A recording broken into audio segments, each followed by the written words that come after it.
determinados los espaciamientos que tienen que tener los apoyos de este sistema de encofrado para losa. Habíamos visto encofrado para vigas, espaciamiento de los puntales bajo vigas, costilla para sostener el tablero lateral de las vigas. ¿Qué más? A ver, encofrado para columnas. También aquí los espaciamientos, los apoyos, estos largueros para el tablero de las columnas. Y ahora nos falta ver el otro elemento que también es indispensable para una estructura, ¿no? En este caso, estamos hablando de este elemento de transición, ya que es el encargado de transmitir la carga de la estructura al suelo, ¿no? Entonces, por eso que se denomina un elemento de transición, digamos, ¿no? Porque transmite directamente la carga de toda la estructura del peso, carga viva, todo eso, al suelo, ¿no? Al suelo de fundación. Entonces vamos a ver cómo es que se da este sistema de encofrado y para ello vamos a realizar este ejercicio ya. Vamos a decir que como dato tenemos que se necesita construir o vaciar una zapata de 2 metros por 2 metros, es decir, la base va a ser de 2 metros por 2 metros, 2 por 2, y un espesor de 0.6 metros o 60 centímetros, ¿no? Entonces, vamos a realizar y vamos a ver cómo se dispone el sistema de encofrado para este tipo de zapata que se quiere desarrollar, digamos, ¿no? Entonces, fíjense, ahí tenemos nosotros una vista en perfil de los elementos que componen ese encofrado y tenemos una vista en planta de cómo se van a dar esos elementos, cómo se disponen. Y aquí tenemos, para comprenderlo mejor, una vista en 3D, ¿no? 3 dimensiones, para que veamos cómo, más o menos, una vista previa de cómo es que se va a disponer este sistema de encofrado, ¿no? Pueden observar ustedes que este sistema de encofrado para una zapata cuadrada de 2x2 o de cualquier dimensión, pero que sea cuadrada con un cierto espesor, se dispone de esta manera, ¿no? Entonces se colocan los tableros, que son aquellos encargados de moldear directamente ese hormigón. Ese tablero, como veníamos trabajando con todos los tableros que estábamos analizando, vamos a tomar como un espesor de 1 pulgada, siempre 1 pulgada de espesor, 1 pulgada. Y entonces aquí nosotros podemos observar cómo es que se da el sistema de apoyo para ese tablero, ¿no? Para garantizar que ese tablero, cuando aquí se le vacíe el concreto o el hormigón, vaya a ser lo más estable posible, de esta manera garantizando que las dimensiones que se le va a dar a esa zapata, en este caso 2 por 2 metros y espesor de 60 centímetros, vaya a reproducirse de una manera lo más correcta posible, ¿no? Entonces, ¿cuál va a ser nuestro objetivo acá? Básicamente, estos largueros verticales que ustedes ven aquí son los apoyos para estos tableros, para los tableros. Entonces, a eso nosotros, como habíamos visto, lo denominamos como costilla, ¿no? Entonces, nuestro objetivo en este caso va a ser el espaciamiento que tienen que tener estas costillas, ¿no? Entonces, vamos a ver cuál es la separación necesaria que tienen que tener estas costillas, espaciamiento de costillas, para garantizar que este tablero vaya a ser lo más firme posible cuando se proceda al vaciado del concreto, del hormigón, ¿no? Entonces ese va a ser nuestro gran objetivo en este caso y vamos a ver cómo es que se desarrolla. Entonces, a continuación procedamos a hacer este ejercicio. Entonces, para empezar, nosotros tenemos que entender bien cómo es que se da o cómo es que se desarrollan las cargas en este caso, ¿no? ¿Qué se desarrollan las cargas? Eso es lo que vamos a ver a continuación. Vamos a seguir aceptando, ¿sí? Y vamos a decir que al igual que como habíamos visto nosotros en tablero de viga, los tableros laterales de viga, la variación de la presión es así, ¿no? Una variación variable, uniformemente variable, donde en la superficie la presión es 0 y en el fondo la presión es máxima, ¿no? Como nosotros vemos acá el diagrama, ¿no? Esta es la presión que va a ocurrir acá, digamos, igual que la presión que ocurría en tableros laterales de viga que vimos en la anterior clase, ni más ni menos, ¿no? Entonces, la presión es así variable. Que hayamos visto nosotros que si hablamos si esto fuera agua, esta compuerta lateral estuviera sometida a una presión exactamente así y que la podríamos determinar, como habíamos mencionado en la anterior clase, la presión en cualquier punto de esa compuerta, en este caso este tablero, podríamos determinar nosotros como el producto entre el peso específico del agua, en este caso, por la profundidad donde yo quiero la presión, ¿no? Habíamos determinado esta fórmula, si esto fuera agua. Pero como no es agua, obviamente es un material granular. O sea que hay que utilizar la teoría de los materiales granulares para los empujes laterales, ¿no? De compuerta, en este caso el material granular puede ser tierra, este material que vamos a usar nosotros, concreto, hormigón, digamos que también es un material granular, pues está hecho de tierra, de grava, etcétera. Son materiales granulares, ¿no? Entonces, ¿cuál es la fórmula? La fórmula nosotros la habíamos deducido la pasada clase y habíamos llegado a la conclusión que la fórmula general para determinar esta presión en cualquier punto de cualquier material granular, en este caso el hormigón, era esta, ¿no? En la presión iba a ser igual a cuánto, haciendo recuerdo, 1294, que este 1294 lo habíamos sacado en función al ángulo de fricción interna, ¿no? Como hicimos en la anterior clase, eso ya lo hicimos la pasada vez, y yo les expliqué ahí cómo deducir esto, etcétera, ¿no? Pero esta era la fórmula que íbamos a ocupar, digamos, por la profundidad, ¿no?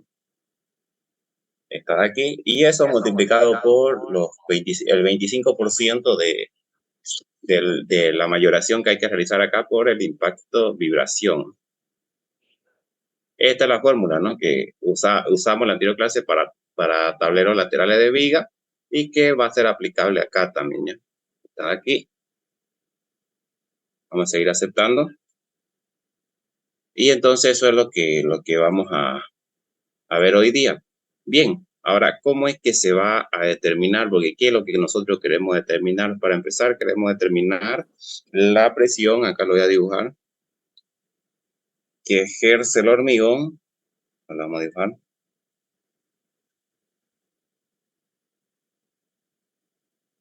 Aquí vamos a llevar más o menos el tablero, que ejerce el hormigón sobre el tablero, ¿no? Ahí.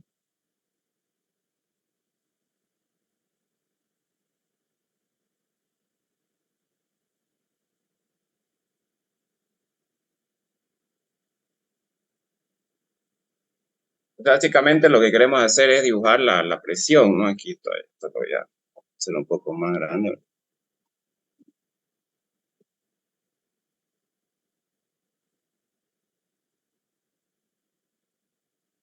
Estamos acá ahí. Y entonces lo que queremos determinar es la presión lateral que se va a dar acá, ¿no? Con verde. Vamos a seguir aceptando. Ahí, ¿no?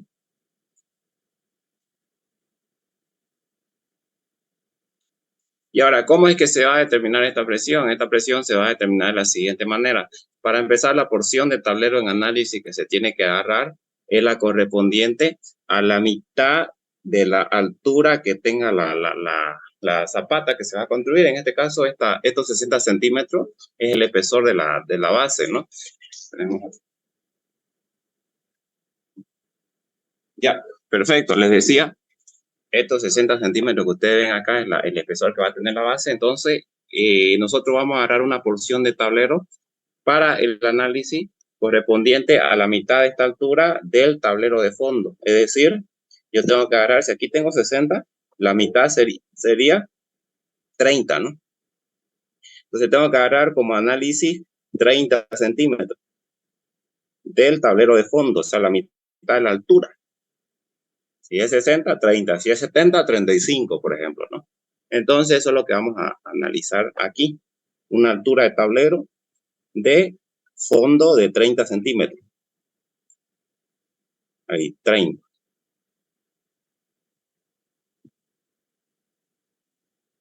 ¿No?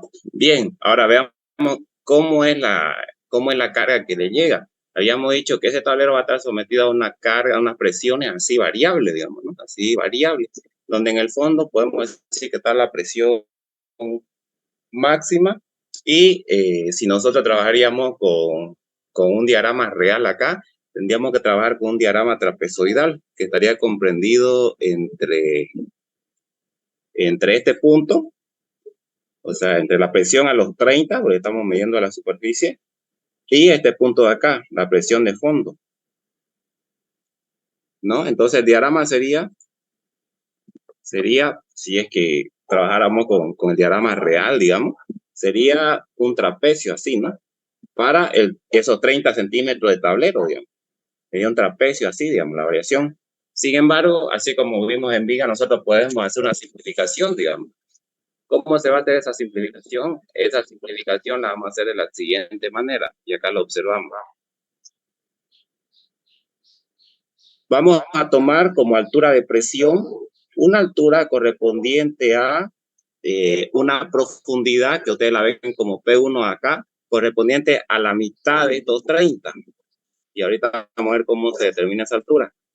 Entonces, esta P1 va a ser la presión que vamos a tomar como referencia para simplificar esto y tomar una presión directamente rectangular. Es decir, vamos a calcular la presión aquí y vamos a distribuir esa presión de manera rectangular. Es decir, utilizando, esto es el artificio que se hace para simplificar esto. Y en vez de usar un diagrama trapezoidal, usamos como referencia esa altura y usamos un diagrama, que acá lo voy a dibujar, directamente rectangular, ni más ni menos como hicimos en viga, así.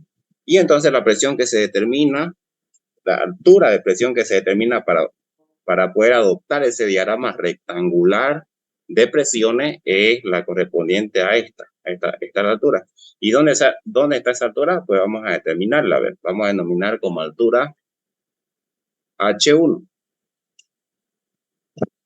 Entonces, como ese punto yo le decía a ustedes que es la presión que está a la mitad de lo que se toma como el tablero de fondo de referencia, que serían estos 30. Entonces aquí nosotros tenemos 15. Aquí hay 15, porque la mitad de 30, ¿cuánto? Es 15, ¿no? Aquí hay 15, y acá hay otros 15.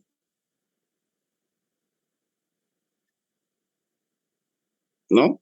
Básicamente eso está a la mitad, digamos, a la mitad de los 30 o la referencia de tablero que hemos tomado nosotros. Ahí está, digamos.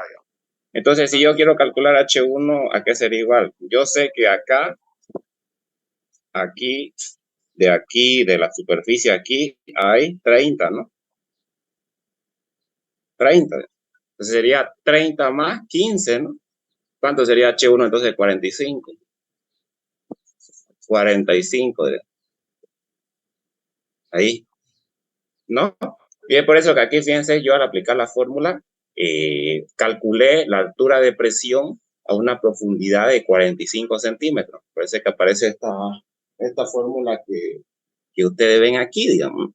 Y este 1.25 es el coeficiente de mayoración, obviamente, ¿no? Por este de acá, 1294, por la altura donde nosotros queremos la presión, en este caso aquí en P1, que sería a la mitad de la referencia tablero de fondo, en este caso a la mitad de 30, una altura correspondiente a esa profundidad. Aquí la mitad de 30, 15 y 15, más los 30 que quedaron de acá, serían los 45, ¿no? Y siempre se toma con respecto a ese punto. Y entonces ahí fíjense que me da a mí la presión en esa profundidad, que va a ser la altura de presión que nosotros vamos a usar para distribuir una carga. En vez de tomar la trapezoidal así, la vamos a distribuir uniformemente distribuida, ¿no? Rectangular. Trabajar con un trapecio es algo un poco complicado, así que por eso es que se hace ese artificio, ¿no? Y entonces esa va a ser la presión distribuida uniforme en estos 30 centímetros de tablero que vamos a ocupar. Bien, una vez calculada esa presión, que aquí la estamos dibujando, digamos, aplicada en el tablero,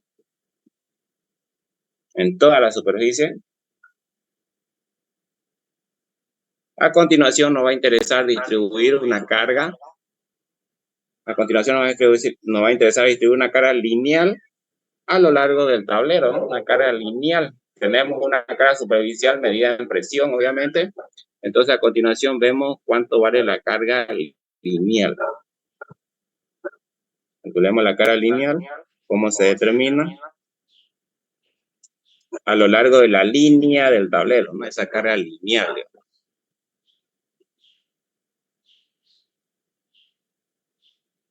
¿Cómo determinamos esa carga lineal? No es más que multiplicar la presión por este ancho de tablero de 30 centímetros que hemos tomado, que está aquí referenciado, fíjense, y de esta manera obtengo la carga por metro o carga lineal, ¿no? O sea, la presión lo multiplican por el ancho de tablero que han tomado y ahí tienen la carga lineal directamente. De esa manera ahí está. Y lo que sigue a continuación es todo el proceso que nosotros ya habíamos conocido, realizado, digamos. Vamos a decir que la sección que vamos a dar en análisis, esta de aquí, esto 30 por 2.5 de altura, no es más que decir esta sección, ¿no? No es más que decir tomar como base los 30 centímetros, o sea, la altura de tablero que hemos tomado, por una alturita correspondiente al espesor, ¿no? Por aquí. Esta de aquí es el espesor del tablero, que en este caso ya ustedes saben que el espesor del tablero es 1 pulgada o 2.5 centímetros, ¿no? 1 pulgada o 2.5 centímetros. Esa es la sección que estamos agarrando en análisis, ¿no? Está de acá. Y entonces proponemos un elemento continuo, este de aquí. La carga es 2.58. Aquí hay que hacer una pequeña corrección. Esta carga lineal es 2.58, no 2.18. 2.58. Esa. Que acá, 2.58. Ya, y ustedes cuando estén practicando lo van a corregir. Bien, 2.58 y entonces esa va a ser la carga que va a someter a el tablero y ahí está lo que nos va a interesar a nosotros encontrar, que es el espaciamiento de costilla. Las costillas son los apoyos de este tablero y planteamos ahí el elemento, ¿no? Un elemento continuo con n cantidad de apoyo, que puede ser, no conocemos la cantidad de apoyos, lo podemos calcular, pero en este caso nos interesa conocer el espaciamiento que tienen estos apoyos, ¿no? Y entonces ahora para calcular ese espaciamiento lo único que hacen ustedes es hacer los controles, ¿no? Ya como vimos, el control que 100% de las veces rige aquí es el control por deformación, ¿no? Que es el que se tiene que hacer cumplir casi siempre, como observan acá.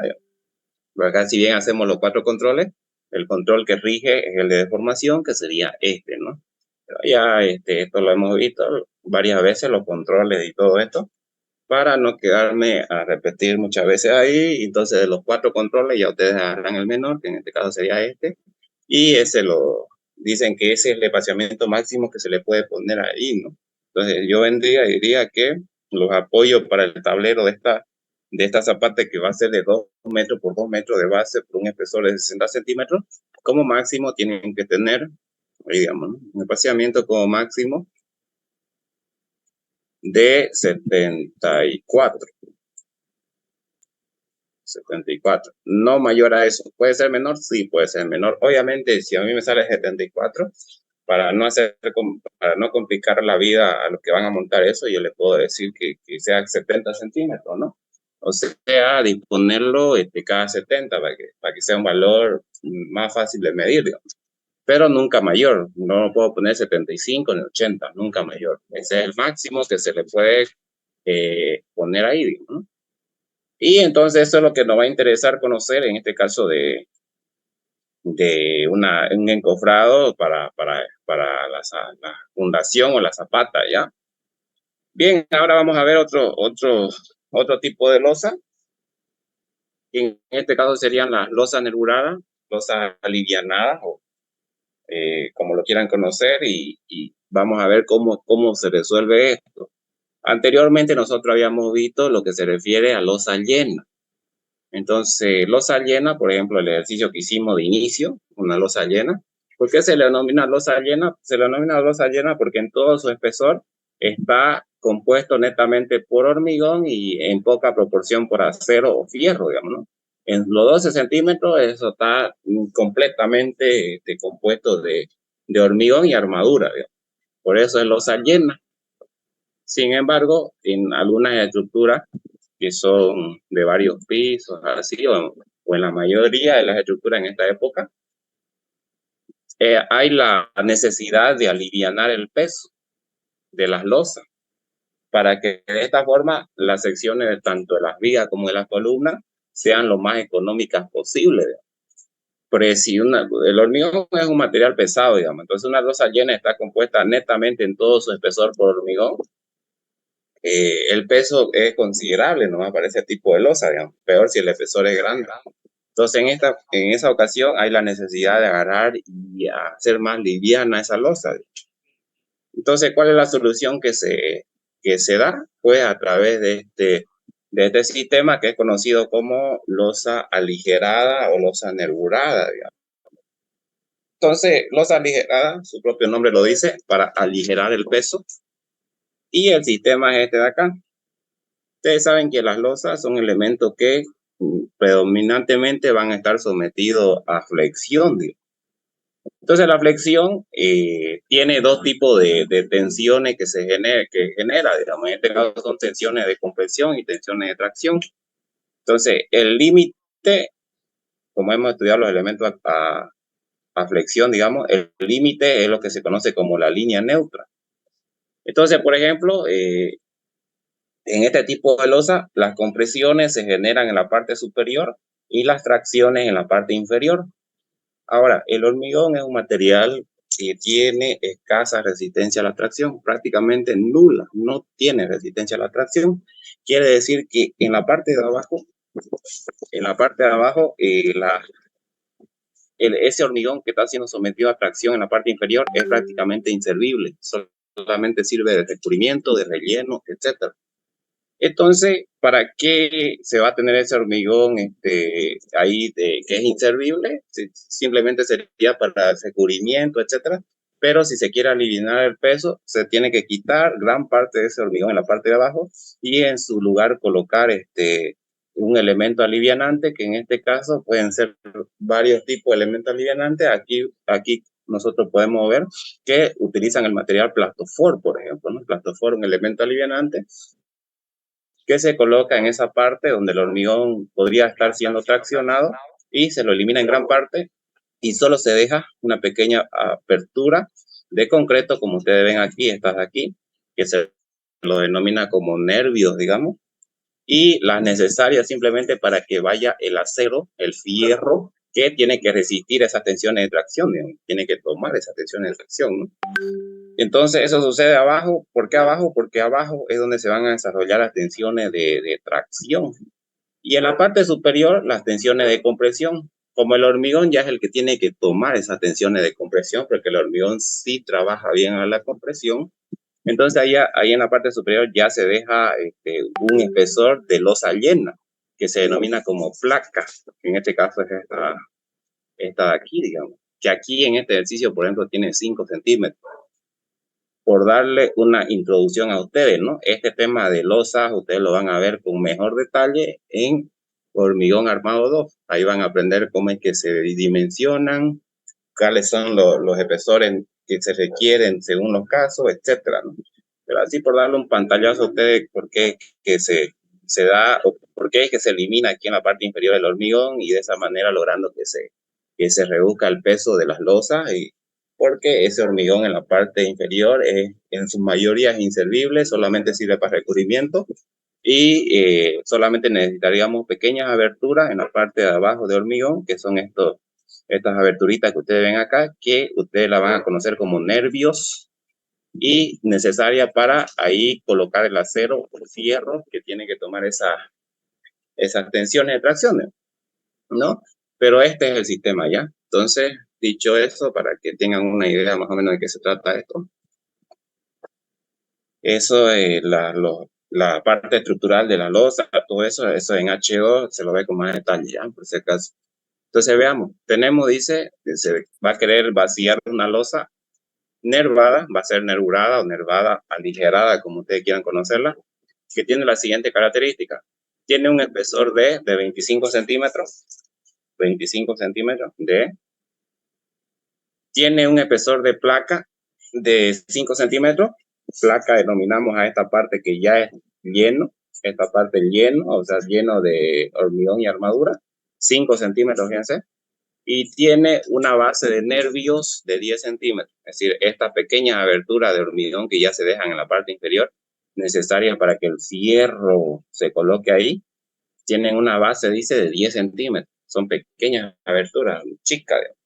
Ahora, el elemento alivianante va a ser plastofor, dice, que tiene dimensiones 70 centímetros, 70 centímetros, A por A, quiere decir que son platofores cuadrados de 70 por 70 de base.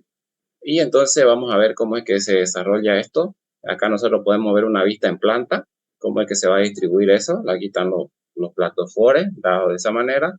Parte superior una placa de 5 centímetros, llena, digamos. Y en la parte inferior acá vemos cómo van los nervios, ¿no? Estas pequeñas aberturas, fíjense, que es la necesaria para que los fierros tomen las tracciones que se generan en la parte inferior, ¿no? Ahí. Y ahora entonces nuestro dilema va a ser ver cómo es que se distribuyen, las tensiones o las presiones en el tablero de la losa. Para empezar, el sistema de encofrado. El sistema de encofrado que vamos a usar es el mismo que ya habíamos visto para losa llena, ¿ya? El sistema de apoyo va a ser el mismo. Vigueta, viga y puntal. Nada más, ya es lo mismo prácticamente. Lo único que va a cambiar es cómo es que se calcula o cómo es que se toma la presión en el tablero de fondo, en el tablero de madera, ¿no? Que va a actuar en el fondo. Eso es lo que va a ser nuestro dilema, digamos, calcular la presión que va a estar aquí sobre el tablero de fondo. Ahora bien, cuando nosotros habíamos analizado losa llena, esas presiones nosotros las calculábamos con esta fórmula. Decíamos que la presión directamente en el fondo, que se aplicaba en el tablero de fondo de madera, es directamente se calcula directamente multiplicando el peso específico por el espesor de esa losa llena. En este caso serían estos de 12 centímetros, ¿no? Es decir, por el espesor de directamente, para una losa llena, directamente la presión ejercida sobre el fondo se calcula con esa fórmula. Peso específico, el hormigón armado, 2400, por el espesor que tenga la losa, en este caso 12 centímetros. Sin embargo, pero eso sucede porque aquí esta losa en todo su espesor está compuesto de hormigón y armadura, digamos, podríamos decir, ¿no? En todo su espesor, en todos sus 12 centímetros. Cosa que no sucede en este tipo de losa nervurada. En este tipo de losas nervuradas o aligeradas, no sucede aquello. Es decir, en todo su espesor, esta losa no está conformada únicamente por hormigón y armadura, sino que gran parte de la parte inferior, a partir de los 5 centímetros de placa, está compuesto por el elemento aligerante o alivianante, que en este caso sería el plastofor.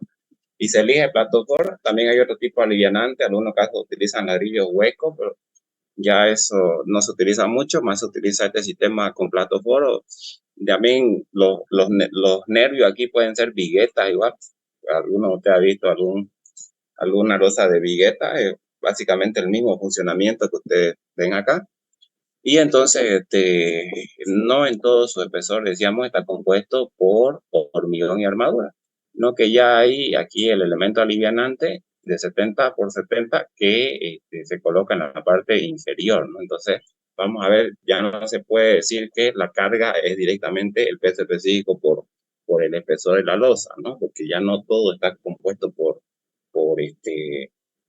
hormigón y armadura. Entonces, veamos cómo es que se van a desarrollar eso.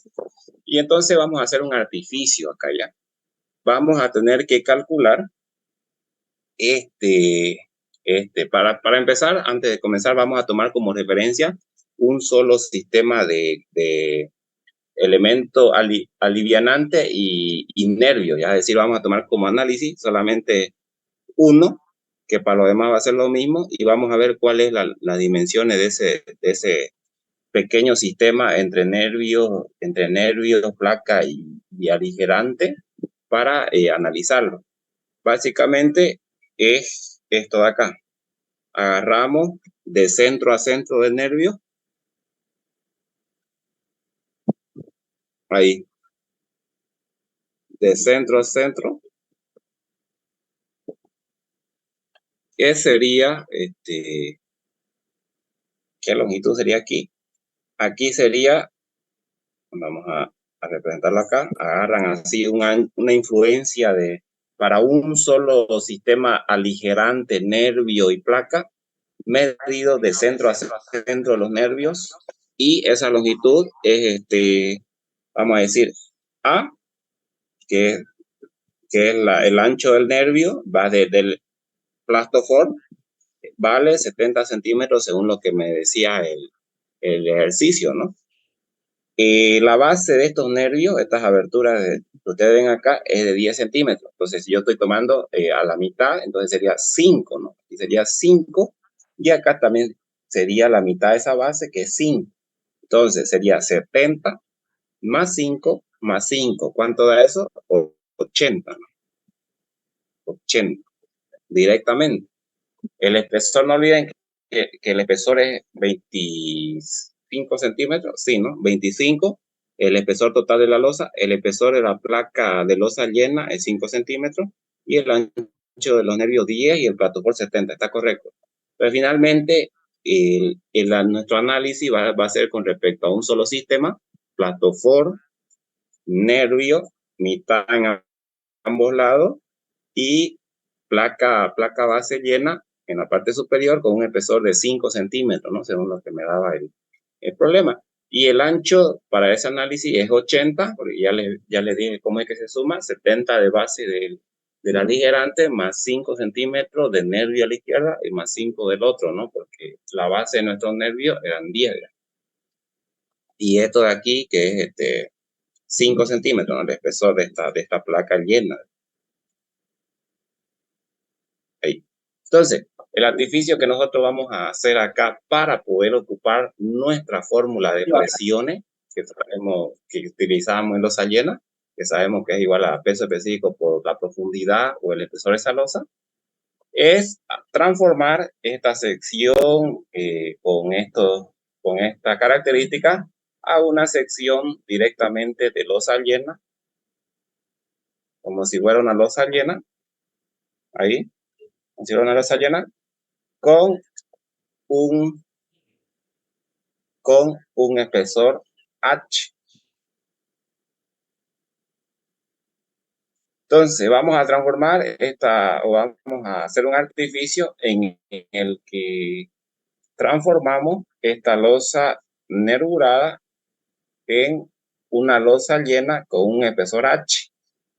Y entonces nuestra incógnita a continuación va a ser calcular esta H, que vamos a decir una altura equivalente, digamos. Y entonces, ¿cómo es que se hace eso? Pues a través de la determinación de los volúmenes. Vamos a obrar acá y vamos a ver. Entonces, fíjense, aquí nosotros tenemos la vista en corte y acá tenemos la vista en planta. La placa que está en la parte superior, que sería esta de acá, esa, vamos a identificarla. Ahí, y vamos a identificarla. Entonces, aquí nosotros tenemos la placa de 5 centímetros, que netamente es lleno eso, hormigón y armadura nomás, serían los 5 centímetros ahí, que básicamente sería esto de aquí. Aquí está visto en planta, 80 por 80 igual, 80 por 80 es al cuadrado, ¿no? Y tenemos la parte inferior de esos 5 centímetros, este espesor acá es 5. Entonces, lo de abajo ya sería una altura de 20, conformado por plastofor, que ahí está, ustedes lo tienen aquí en blanco, plastofor, de 70 por 70, y nervios, ¿no? Entonces, ese en planta visto eso, ese sistema sería 70 por 70 del plato Ford, y esta dimensión 80 por 80, donde aquí el nervio, la mitad de los nervios que hemos tomado, tiene un espesor de 5, ¿no? 5 acá y 5 acá, 5 acá y 5 acá y 5 acá, ¿no? La mitad de la base de los nervios que hemos tomado, como yo les explicaba hace rato. Sé que lo que se hace acá, lo que se hace acá es determinar el volumen de cada uno de esa figura, digamos, estos elementos, ¿no? Entonces, primero, el volumen de la placa. La placa está compuesta netamente, es llena, o sea, compuesta directamente por hormigón y armadura, entonces su volumen sería la base, que es 80 por 80, por el espesor de esa placa de 5 centímetros, en este caso esto está en metros, ¿no? 0.8 metros por 0.8 metros por 0.05 metros, que es el espesor de la placa. Ahí tenemos el volumen, entonces, para la placa, que es la que está acá en la parte superior, que es llena. Vamos ahora al volumen de los nervios. Y entonces, no solamente nos va a interesar el volumen de hormigón que hay ahí en la parte de abajo, que solamente serían los nervios, digamos, la mitad y la mitad acá. Y entonces, ¿cómo determinamos ese volumen? Determinamos ese volumen tomando todo como si fuera lleno, o sea, 0.8 por 0.8 por una altura de 20 centímetros o 0.2 metros, y a eso le quitamos la parte vacía que corresponderían al elemento alivianante, ¿no? Que sería 0.7 por 0.7 el área por la altura, que también es de 20 centímetros o 0.2 que ustedes ven acá, ¿no? Y ahí vamos a tener netamente el volumen ya de solamente la porción que contiene concreto y armadura, digamos, que sería la mitad de los nervios, ¿no? Ahí lo tienen. Aquí no hay que sumar el peso del plastofor ni nada de eso. Ya el plastofor es un material bien liviano. Entonces el peso es despreciable, digamos, no hay por qué considerarlo. Por eso es que se pone plastofor, digamos, porque prácticamente no tiene peso eso, ¿no? Entonces, una vez obtienen el volumen tanto de la placa como del nervio, suman ambos volúmenes, y lo que vamos a hacer a continuación es este artificio que yo les mencionaba. Lo que queremos lograr es obtener una losa equivalente llena. Obviamente la real no es llena, pero para efecto de cálculo vamos a hacer este artificio, una losa equivalente llena con un cierto espesor H, ¿no? Entonces, si esta losa, estos 80 por 80, fueran completamente llenas, asumiendo no tuvieran este plato Ford, si no fuera todo esto lleno, entonces diríamos que el volumen se calcularía directamente como los 80 por 80, 0.8 por 0.8, 0,8 por 0.8 por el espesor, que serían estos H de acá. Si todo eso fuera lleno sin el alivianante aquí, ese sería el volumen, ¿no? Con una losa llena de 80 por 80, que es la influencia que estamos analizando nosotros, ¿no? Ese sería el volumen directamente. Entonces, ese volumen calculado como lleno, nosotros lo igualamos al volumen que calculamos aquí, que es la suma de tanto de la placa como el nervio, sean los 0.062 que están ahí. Y de esa manera ustedes de ahí van a tener como incógnita esta H equivalente que ven acá. Y es por eso que yo hice esta ecuación, fíjense, esta de acá. Entonces, con esto, de ahí despejando H, fíjense que me da 0.097 metros. Con esto logro el artificio que yo estaba buscando. Es decir, es como que yo hubiera transformado una losa nervurada con espesor de 25 centímetros que tiene acá, con esta característica que hemos visto, a una losa llena con espesor de 0.097 metros, de 9.7 centímetros, digamos, ¿no? Y ese es el artificio que se hace de esta manera. Una vez hecho o calculado ese espesor equivalente de losa llena, ahora ustedes pueden aplicar la fórmula que conocían para las presiones. A continuación, lo que vamos a hacer es obtener la presión en el tablero de fondo, que la vamos a representar ahorita. Y entonces esa presión, ¿cómo es que la obteníamos? Esa presión nosotros la obteníamos con esta fórmula, ¿no? Peso específico por la profundidad o altura. Entonces, es lo que yo he aplicado aquí, que ya ustedes saben que es de dos tipos, digamos, carga muerta y carga viva. La carga muerta es el concreto que se va a vaciar ahí, concreto y armadura sobre ese tablero de fondo. Vamos obteniendo, al igual que hicimos en losa nebulada, estamos obteniendo la presión que se va a ejercer acá, pues, ¿no? Sobre el tablero de fondo.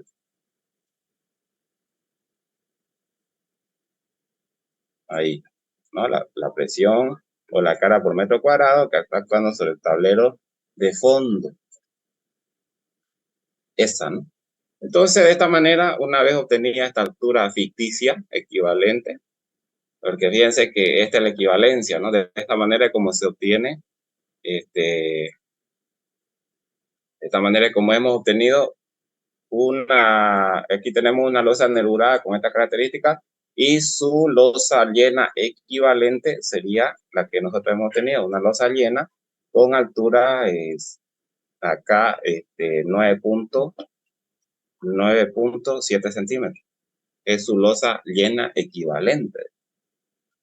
Y esa operación hay que hacer para poder 9.7 centímetros, ¿no? Para poder aplicar directamente la ecuación que conocemos, ¿no?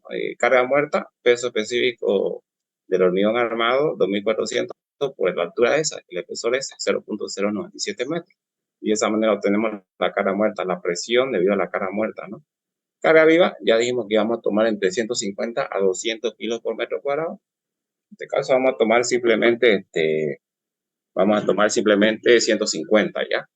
Y ahí tienen ustedes el valor entonces y ya. La presión total no es más que la suma de ambas, carga muerta más carga viva, multiplicado por la mayoración de 1.25 que considera el impacto de vibración. O sea, el aumento del 25%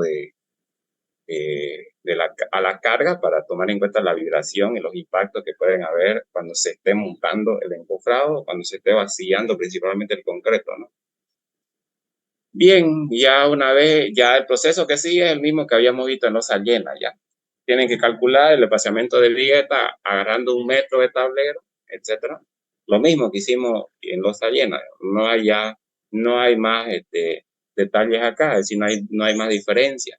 La única diferencia entre losa llena y nervurada era cómo calcular la presión, ¿no? Sobre el tablero de fondo, ¿no?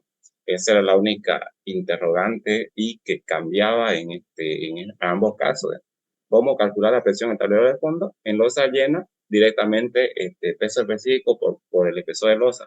En losa nervurada, lo que hay que hacer es transformar esta losa nervurada a su losa equivalente llena, para de esa manera poder usar la misma fórmula que usamos, la presión igual al peso específico por la altura, ¿no? Si no está comprendido eso, no deben preguntar.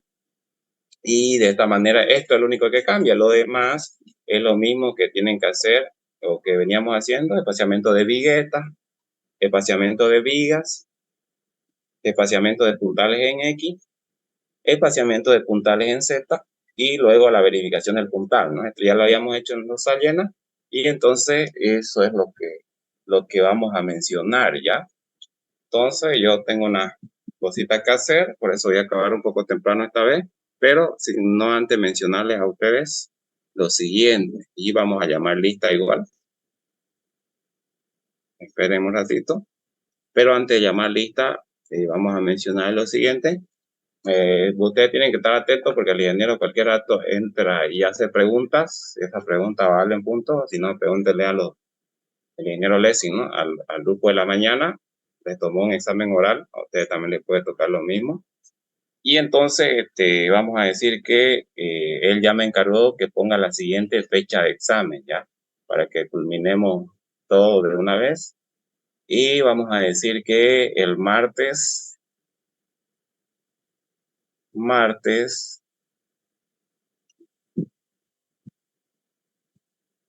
5 de diciembre, ustedes anótense para que se acuerden, todo modo nos falta mucho. Martes 5 de diciembre, segundo examen ya. Segundo examen. Y jueves, no, y martes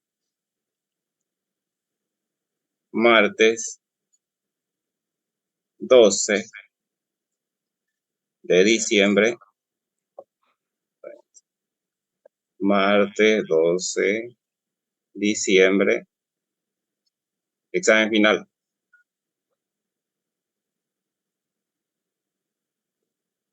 Puede que, no me ha dejado claro esto el INGE todavía, pero puede que sí o puede que no, él se tome un repechaje, digamos, que en este caso la fecha tentativa sería el martes 19, martes 19 de diciembre. Es una fecha tentativa para un repechaje, pero esto no está confirmado ya. Eso me tiene que confirmar él. De todo modo, puede ser, digamos. Puede ser. Entonces, esas son las fechas tentativas. Si es que hubiera alguna modificación por ahí que se está motivo, yo les voy a estar avisando, aunque esta vez lo dudo, porque ya en esta fecha se está prácticamente en lo final ya. Y entonces, estas serían las fechas tentativas. Ahora, para que quede claro, porque varios me han preguntado, la ponderación que va a tomar es esta de acá, ¿ya? El primer examen vale el 20%. Primer examen.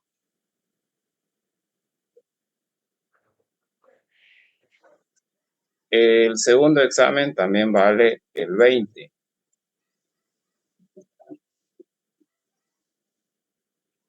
Segundo examen. El examen final vale 35. Examen final, 35.